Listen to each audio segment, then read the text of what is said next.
Alhamdulillahirrahmanirrahim. Assalamualaikum warahmatullahi wabarakatuh.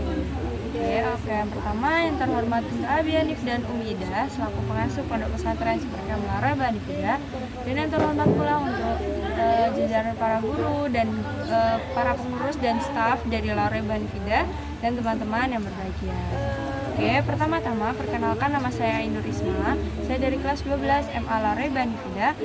Pada malam hari ini saya akan mempresentasikan tentang peta imajinasi saya yang akan menjelaskan tentang uang.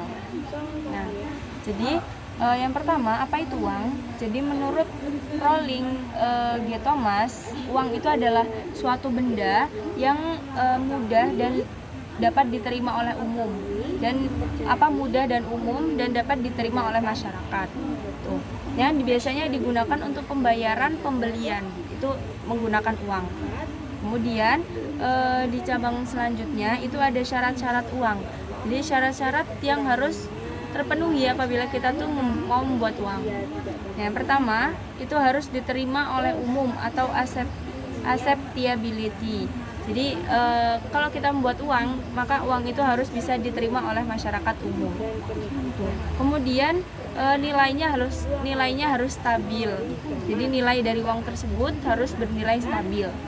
Kemudian yang syarat selanjutnya itu harus mudah dibawa dan ringan. Jadi nggak boleh kita membuat uang beratnya 1 kilo gitu, nggak boleh. Jadi yang pertama itu harus mudah dan ringan apabila dibawa.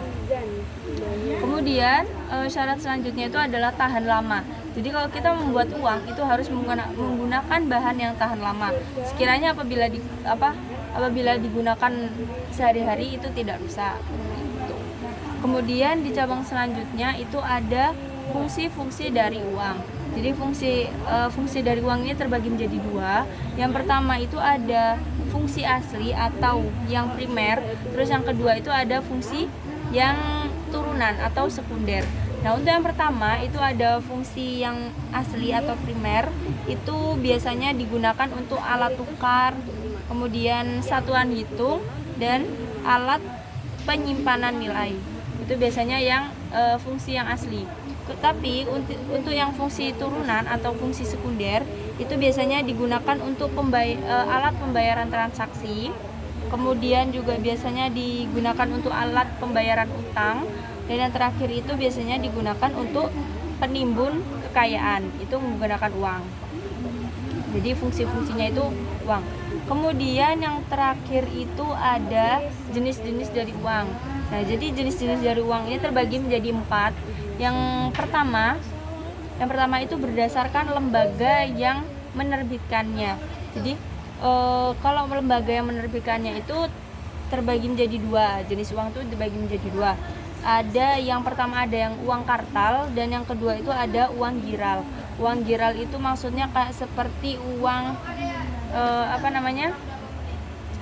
kayak uang ATM, giro gitu-gitu. Itu uang giral. Kalau yang uang kartal itu uang kertas dan uang logam.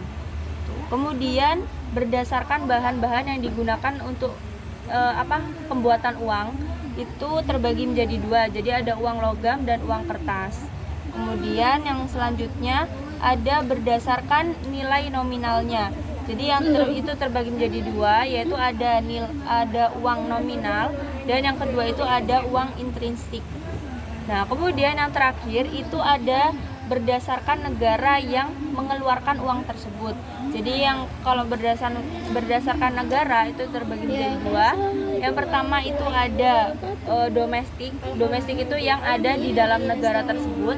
Terus yang kedua itu adalah internasional. Internasional itu berarti uang tersebut bisa digunakan oleh negara lain. Oke, mungkin itu saja yang dapat saya sampaikan. Kurang lebihnya mohon maaf. Wassalamualaikum warahmatullahi wabarakatuh.